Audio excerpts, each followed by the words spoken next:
One of the most important things you can do on your healing journey is actually get out of survival mode. Now, I know a lot of people have talked about survival mode, and today we're going to talk about it and what it has to do with our nervous system. Hi, my name is Elise. I'm an artist, but I also talk about spirituality and mindfulness, teaching you how I overcame my anxiety and depression. Okay, let's get into it, and I've brought my handy dandy whiteboard with me today. So the first thing we're going to do is talk about our nervous system. So we have two modes basically in our nervous system. We have the sympathetic nervous system, and then we have the parasympathetic nervous system. This is you. Now hopefully you look a little bit better than my doodle drawing. I know I said I'm an artist, but I don't do realism.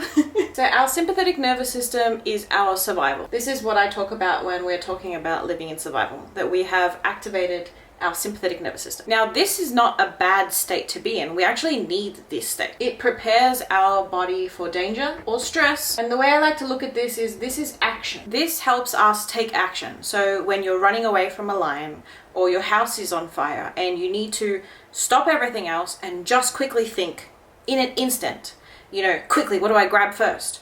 This is the sympathetic nervous system. That is what gets activated. And again, it is needed when we are in that state, when we have danger, when we have perceived danger. So what this does is it actually makes your heart start to race, right? Your heart is racing in this mode. And again, that's because it helps us take action. As well as the increased heart rate, we also release adrenaline. Our pupils start to dilate, our digestion slows down. Now, these are all physical things that are happening to your body, right? These are physical things that are happening within your body. This is not necessarily just a mental thing, although of course it does impact your brain. Because when your brain is in survival mode, it's not in creativity, it's not slowing down, it's not thinking, it's not a time to be creative, it's a time to think. You're in go mode. You need to rush. You've got danger around you. You need to think about how to get out of survival, and that's it. Now the problem is, most people are stuck in survival. Not because they're running away from a lion, but because they have constant stress that they are adding and putting on top. So it might be that you had a traumatic household growing up as a child, right? That will activate your sympathetic nervous system. And then you get a job, and then your boss is an asshole, and you're stressed about bills, and your partner broke up with you, and you're constantly going through these things that are activating this. Now that's fine, but if you don't know how to switch over to this is when you will get stuck in the sympathetic nervous system. This is when you will get stuck in survival mode. So let's talk about the parasympathetic nervous system. This is also known as rest and digest, because this is the state of being that our body needs to be in for it to thrive optimally, right? So our body actually needs to be in this slow motion so that all our cells in our body are working optimally. I like to call this state of being creation, because it is literally when your body is also creating new cells. This is when your body can heal itself. Your heart rate starts to slow down. There is not as much stress in your brain. Your digestion starts to increase. Your metabolism starts to increase. Your cell rejuvenation starts to increase. This is when you are slow. This is the state of being that most humans need to be in majority of the time. This is when your body is conserving energy. And this is when your body is consuming energy. So how do we not get stuck in survival, and how do we move over to the rest and digest? There's a lot of things that you can do. I have a video out of 3 major signs that show that you're in survival and what to do. Meditation, deep breathing, things like that will actually activate your parasympathetic nervous system. Now, what you need to do on a deeper level than, just deep breaths is actually teach your body it is safe to be in the parasympathetic nervous system. Now, that might include you having to do what you can do. Obviously, not everybody has the feasible life to quit their job and do whatever else, eliminate the stresses in their lives. But do what you can do. If you've got a friend that stresses you out, or a partner that makes you stressed out, or whatever else it is, things that you can change, eliminate them from your life. Because the more external stress you have, the more you are going to continuously trigger your sympathetic nervous system, because your body thinks it's in danger. You're teaching your body it's in constant danger. You're adding stress.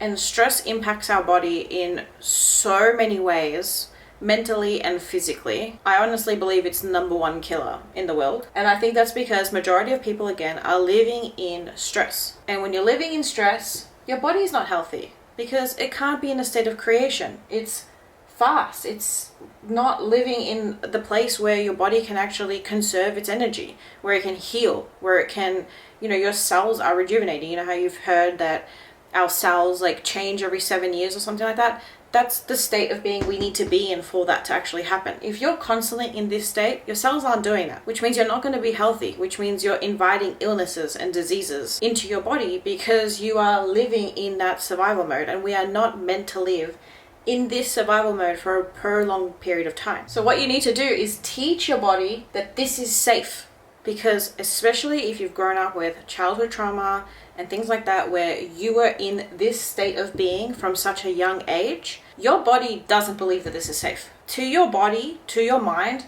this is danger. This is unknown because you are not used to being in that state of being. So you need to teach your body that this is safe. Now this is doing things simple like meditation and slowing down and deep breathing and actually training your mind and your body, talking about reprogramming our minds, which I'll do in another video. Reprogramming that mind to teach you and your body specifically, that it is safe to be in this mode. Because there's only so much that you can do up here in your mind. This is why I think a lot of people get stuck on the healing trap, which I like to call. It is constant mind work, which is great, okay? It's great to do the awareness, it's great to do the shadow work, it's great to have awareness of why you have anxiety, the deep roots of anxiety. It's great to have awareness of your traumas and things like that. But the real healing happens when you actually help your body move through into this state of being. This is why sometimes a lot of people on the healing journey, when they do so much shadow work and they're doing all this work, sometimes they end up more stressed, because you're actually flooding your brain with more stress and anxiety, and you're not actually slowing down your body and actually helping yourself heal. So think of switching over to this like an animal does. You know, an animal in the wild, there are so many animals that do this, and obviously every animal does different things. But as an example, an animal is getting chased by a lion, right? They're running, they're stressed, they've activated this inside them, okay? They're stressed, they're running. After some time, they start to slow down. Now, some animals in the wild will literally shake. And shaking helps because it literally moves the energy through your body. This is what a lot of spiritual people are talking about, that energy is everything and that our body holds on to trauma and stress. Because it does. Our body holds on to the trauma and stress. It's literally in our body. We can't help it. We literally cannot help it. So when you've had trauma from when you were young, that is probably still in your body somewhere because you never actually released it. So the energy is stored within you. This is why something like shaking and somatic exercises, breath work, things like that are helpful to trigger the parasympathetic nervous system, because it allows you to actually release that stress. So if you like shaking, I highly recommend doing that when you feel stressed, because it actually does help. And it might sound silly and it might look silly, but it is actually helping you activate your parasympathetic nervous system. Again, don't look at this as bad and this as good. They're both good. They're both needed. The only bad thing that happens is when you don't know how to switch yourself back to the parasympathetic nervous system and you stay in this, because it's normal for this to get activated. This is when you learn practices and things like that that will help you move from that to this. So if you have a really stressful time in your life or something really bad happens, it's okay to feel stressed about it. It's okay to feel shit about it at that time.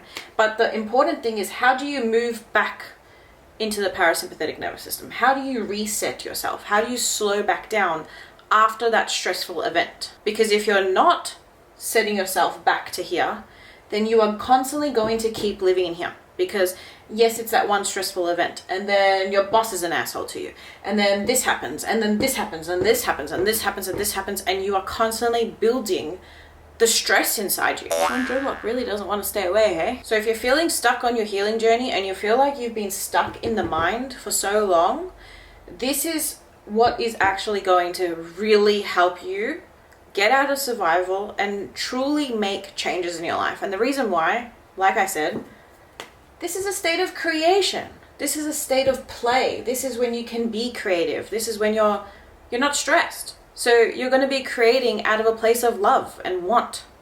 You're not creating out of a place of survival because you're in action mode. This is when you're going to have your great ideas on starting a business, or how to invest, or, you know, how to learn to do something, or studying, or whatever it is that you want to do, right?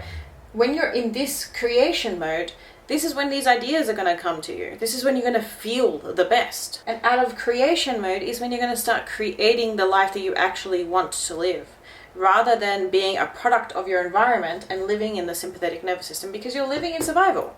You're not sitting there trying to create a good life when you're living in survival because you're just trying to survive. You're just trying to live. You are constantly perceiving danger and stress. So how can you be in a place of creation? How can you want to better your life? Or how can you, I should say, actually start bettering your life? Even though you may want to, right? Because we're living in survival, we're doing all this shadow work and spiritual work and whatever mindfulness work, right? And we want to get out of here. But how do we actually do it? You're not going to be able to create the life that you want if you're living in survival.